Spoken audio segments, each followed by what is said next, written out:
또 국내 상황에 맞춰서 또 이야기를 나눠볼 텐데요. 정치경제부 지수희 기자 나와 있습니다. 어서 오세요. 안녕하세요. 네, 자 다음 주 주요 일정이라고 한다면 이제 거리두기 완화 여부가 또 초미의 관심사일 것 같은데 일단 저를 포함해서 많은 분들이 또 지쳐가고 있는 것 같습니다. 그렇지만 또 이제 아직은 또 안심하기는 이른 상황인 만큼 2.5단계 지금까지는 유지가 좀 예상이 되죠. 네, 맞습니다. 이 2.5단계가 사실 지난달 8일부터 시작이 됐기 때문에 장기간 이어지고 있는 건데요. 네. 이번에도 완화되기는 조금 어려울 전망입니다. 최근 일일 확진자 수가 계속 500명대를 유지하고 있기 때문에 정부는 아직은 경계심 풀 때가 아니다라고 판단하고 있는 것으로 보이고요. 거리두기 단계가 2단계로 내려가기 위해서는 확진자 수가 400명 이하로 떨어져야 됩니다. 때문에 아직은 신중한 입장인데 다행인 것은 다중이용시설에서의 집단 감염은 크게 줄어들고 있다는 점입니다. 오늘 오전에 진행된 중대본의 브리핑을 한번 들어보시겠습니다. 실내 체육시설, 학원, 카페 등의 다중이용시설에서는 11월에 다수의 감염이 발생하였으나 이후 거리두기 단계 상향에 따라 12월에는 집단 감염이 상당히 감소하였습니다.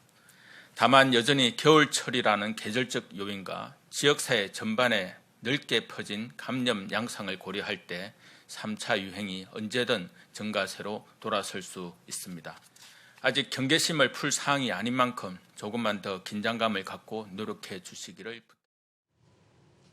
네, 그래도 이렇게 브리핑을 들어보면 일단 실내 체육시설이나 학원 뭐 이런 곳에서의 집단 감염은 감소했다라고 평가를 내놓고 있는데 지금 말한 이 업종들이 특히나 규제가 심했고 또 앞서서도 몇 가지 새로 제한된 것들이 있지 않습니까? 이런 상황을 반영해서 거리두기를 좀 기존보다는 완화해주지 않을까 하는 기대감도 있지 않습니까? 네, 그렇습니다. 지금 노래방이나 헬스장 같은 집합 제한 업종 같은 경우에는 2달 가까이 장사를 제대로 못하고 있는데요. 때문에 이번에 이 집합 제한 업종에 문을 열게 하되 5인 이상 집합 금지 조치는 조금 유지토록 할 가능성이 높습니다. 오늘 브리핑에서도 개인 간의 접하력은 높아지고 있다고 설명을 했었는데요.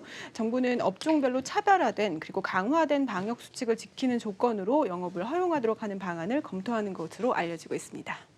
네, 일단 이번 주말 나올 발표에 따라서 다음 주 또 우리 생활도 많은 변화가 있을 것 같습니다.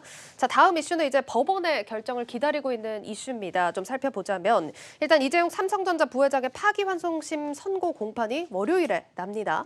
그 전에 이제 대법원이 박근혜 전 대통령의 실형을 20년으로 이제 확정을 지었는데 이 부분 좀 공판에 영향을 미칠 것 같거든요. 네, 미칩니다. 이 위 부회장의 혐의가 박근혜 전 대통령과 최순실 씨와 직접 관련이 있기 때문에 당연히 네. 영향을 미치는 건데요. 이 부회장이 기소된 것은 이 박 전 대통령과 최순실 씨에게 그룹 경영권 승계를 좀 도와달라는 청탁과 함께 뇌물을 준 혐의로 지난 2017년에 기소가 됐는데 뇌물 받은 당사자인 박 전 대통령의 경우 원심에서 나온 결과인 20년이 확정이 됐고 또 함께 기소된 최순실 씨의 경우에도 18년 실형이 선고가 되면서 이 부회장도 현재 긍정적인 상황은 아닙니다. 그렇다면 이제 선고 결과가 어떻게 나올지가 또 가장 중요한 포인트일 것 같은데 일단 지난 2019년 대법원 파기환송심에서는 일단 뇌물의 액수를 1심과 비슷하게 좀 봤었죠. 맞습니다. 이 부회장이 1심에서 징역 5년을 선고를 받았고요. 또 2심에서는 2년 6개월에 집행유예 4년을 선고를 받았습니다. 네. 당시에 1심에서 유죄로 인정된 뇌물의 액수가 89억 원이었는데 항소심에서는 34억 원으로 크게 낮아졌습니다. 때문에 이 부회장은 1년여의 형을 산 이후에 집행유예를 좀 풀려난 것인데요. 하지만 대법원 전원합의체가 이 항소심이 무죄로 판단한 일부의 뇌물 액수를 유죄로 봐야 한다고 판결을 하면서 파기환송을 시킨 것이었는데 이번에는 이 유죄로 인정된 뇌물 액수가 1심보다는 조금 적고 항소심보다는 조금 많을 것으로 예상이 됩니다. 네, 일단 지금 내용들이 쉽지 않은 내용입니다. 무엇보다 중요한 게 일단 이번 공판에서 모두의 관심사가 이재용 부회장에게 실형이 선고되냐 마냐 이 부분일 텐데 어떻게 좀 예상이 나오고 있습니까? 네, 현행법상으로는 횡령액이 50억 원이 넘으면은 5년 이상의 징역이 내려집니다. 하지만 네. 집행유예를 받으려면 3년 이하의 징역이 내려져야 되는 거기 때문에 사실상 실형이 좀 불가피한 상황입니다. 하지만 일각에서는 이 삼성이 재판부가 권고한 대로 준법감시위원회를 설치를 했고 또 이 부회장이 준법감시위원회와 최근 2차례 만나면서 독립활동을 보장하겠다라고 하는 등 성의를 보이고 있어서 이를 좀 판사가 감안해주지 않을까 하는 예상도 있는데요. 지난달 30일 열린 파기환송심 결심 국판에서 이 부회장이 눈물을 흘리면서 최후의 진술을 한 것이 좀 화제가 되기도 했었습니다. 네네. 이 부회장은 삼성은 최고의 수준의 투명성과 도덕성을 갖춘 회사로 거듭날 것이다. 그리고 자녀들로 경영권 승계하지 않겠다. 무노조 경영하지 않겠다. 이런 약속을 하기도 했는데요. 재판부가 이것을 좀 감안해 줄지 주목해 볼 만합니다. 네, 현재 수많은 예측들이 나오고 있는데요. 일단 다음 주 월요일 결과를 좀 주목을 해 보셔야겠습니다.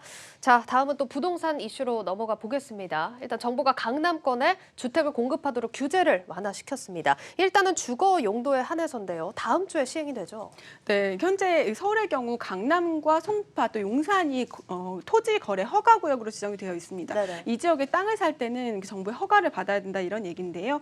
정부의 허가를 받는 것뿐만 아니라 일정 기간 이상 실거주를 해야 하는 의무도 주어집니다. 사실상 이 갭 투자를 막기 위한 그런 제도였는데요. 때문에 이 지역에서는 신탁 방식의 부동산 개발이 금지되어 왔습니다. 이 신탁 방식은 땅 주인이 이 땅을 신탁 회사에 맡겨서 개발이나 분양을 해주는 것을 말하는데요. 실제로 지난해 한 신탁 회사가 삼성동에 있는 업무 부지에다가 용도 변경을 한 후에 주거용 주상복합 개발을 하겠다라고 계획을 세워왔는데 지난해 6월에 이 지역이 토지거래 허가구역으로 지정이 되면서 개발이 무산된 바 있습니다. 정부는 오는 19일부터 이 주거 용도에 한해서 이를 허용해 주기로 한 것입니다. 네, 일단 신탁이라고 하면 금융권에서도 자주 쓰이는 만큼 좀 익숙한 용어일 텐데 일단 이게 허용이 된다라고 한다면 부동산에서 이제 부동산을 신탁회사가 맡아서 뭐 개발도 해주고 관리도 해주고 이런 방식으로 진행이 된다라는 얘기일 텐데 맞습니다. 그렇다면 토지 거래 허가 구역에서도 꼭 이제 땅 주인이 활용을 하지 않아도 이제 될 수 있도록 허용을 해준다 이런 말로 좀 해석이 됩니다. 네, 맞습니다. 이번에는 어떻게 좀 효과를 볼 수 있을까요? 네,